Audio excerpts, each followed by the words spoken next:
Welcome again guys. और ये हमारा थर्ड डे का सेकेंड वीडियो है। Welcome to my channel MISPL। तो चलिए हम एक सवाल करते हैं ऋषभ सर से कि इंडिया में बहुत सारे पेट्रोल पंप ऑनर हैं और बहुत सारे लोग हैं जो चाहते हैं कि हमें पेट्रोल पंप का ऑनरशिप लें। तो पेट्रोल पंप का ऑनरशिप लेने के लिए उन्हें किन किन चीज़ों की ज़रूरत पड़ेगी और किस किस चीज़ का उन्हें डॉक्यूमेंट अप्रूवल लेना होगा।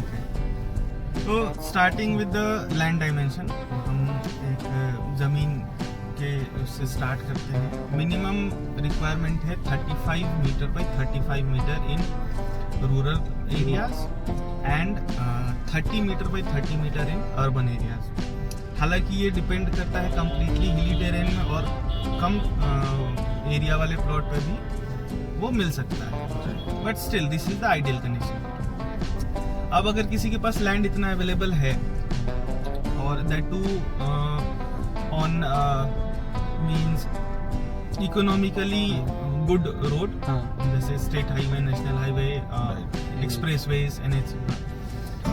अब उसके बाद सेकेंड स्टेज आता है, उनको मल्टीपल डिपार्टमेंट्स में एक साथ अप्रूवल के लिए भेजना होता है। पहले उसकी ड्राइंग बनती है, GAD बनती है, फिर एक सम सॉर्ट ऑफ प्रपोजल बनता है, उसको बोलते हैं प्री फिजिबिलिटी रिपोर्ट। उसमें उस एरिया की टोपोग्राफिक सर्वे, उसको हम ऐसे प्रेजेंट करते हैं कि इस फैसिलिटी से नियर बाई के एरियाज को क्या बेनिफिट होगा और क्या नुकसान होगा, अगर नुकसान है तो। अब उसके बाद लाइसेंसिंग की बात कर लें। लाइसेंसिंग में सबसे पहला फॉरेस्ट क्लियरेंस आता है। अगर वो फॉरेस्ट जोन में है तो फॉरेस्ट क्लियरेंस, या फिर उस प्लॉट के नियर बाई 1 किलोमीटर में कोई ट्री है, या फिर ट्री फेलिंग की कंडीशन आती है, ट्री काटने की कंडीशन आती है, उस केस में फॉरेस्ट की लाइसेंस की जरूरत पड़ेगी, अप्रूवल की जरूरत पड़ेगी। उसके बाद क्योंकि हम explosive some sort of fuel हम उसमें सेल करने वाले हैं, तो आपको एक्सप्लोसिव लाइसेंस के लिए अप्लाई करना होगा।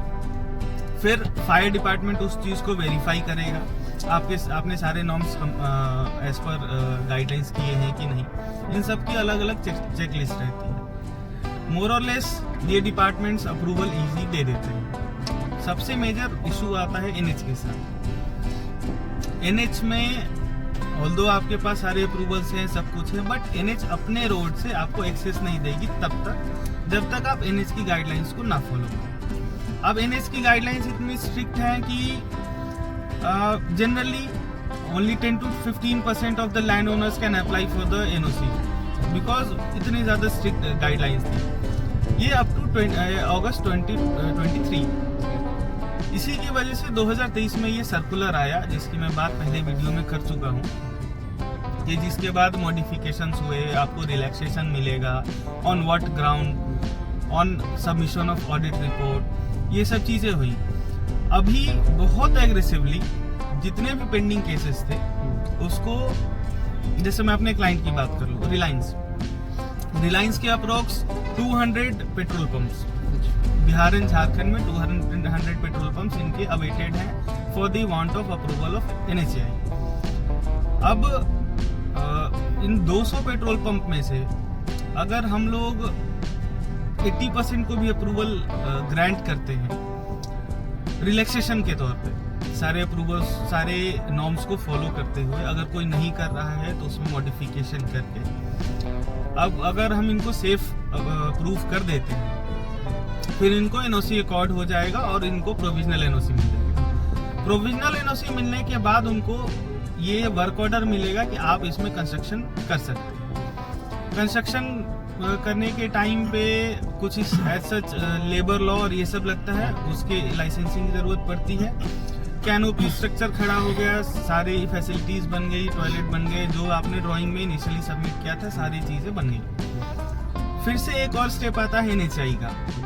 अब तक तो था कि आपको सिर्फ एक्सेस चाहिए कंस्ट्रक्शन के लिए। जब आपने कंस्ट्रक्शन कंप्लीट कर लिया तो अब आपको एक्सेस चाहिए उसको कॉमर्शियली ऑपरेट करने के लिए। मतलब आप उस पोर्शन पे हेवी ट्रैफिक आपके यहाँ आएगी और एग्जिट करेगी। इसके लिए होता है फाइनल NOC। फाइनल एनओसी में भी NHAI का सिंपल रूल है, आप सेफ्टी ऑडिट करा लो। सेफ्टी ऑडिट अगर कहता है कि हाँ आपके ऑपरेशन से मेरे रोड यूजर को कोई निगेटिव इम्पैक्ट नहीं है, then we are good to go with your NOC.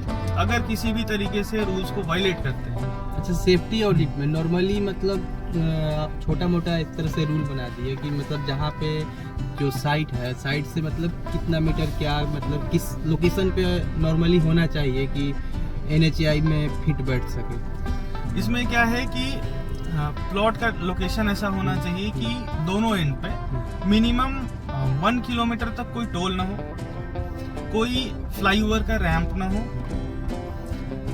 फिर 300 मीटर दोनों साइड, मैं दोनों साइड की बात कर रहा हूँ, 300 मीटर ऑन आइदर साइड। किसी भी तरह का अगर डिवाइडेड कैरिज वे है तो मीडियन कट ना हो, ऑथराइज मीडियन कट। अगर अनडिवाइडेड कैरिज वे है तो फिर ठीक है।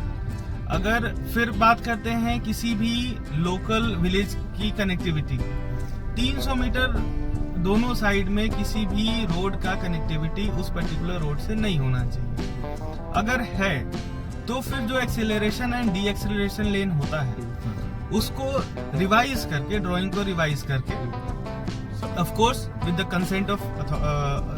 Consent of road safety auditor and along with the report, वो रीडिजाइन करके एप्लीकेंट सबमिट कर सकते हैं। और हम सबमिशंस में, प्रपोजल बनाने में, प्री फिजिबिलिटी बनाने में, सारी चीज़ों में आपको हर एक स्टेप पे हम हेल्प करेंगे। अगर किसी पेट्रोल पंप ऑनर को इसके बारे में कांटेक्ट करना होगा तो किस तरह से करेंगे आप? हाँ,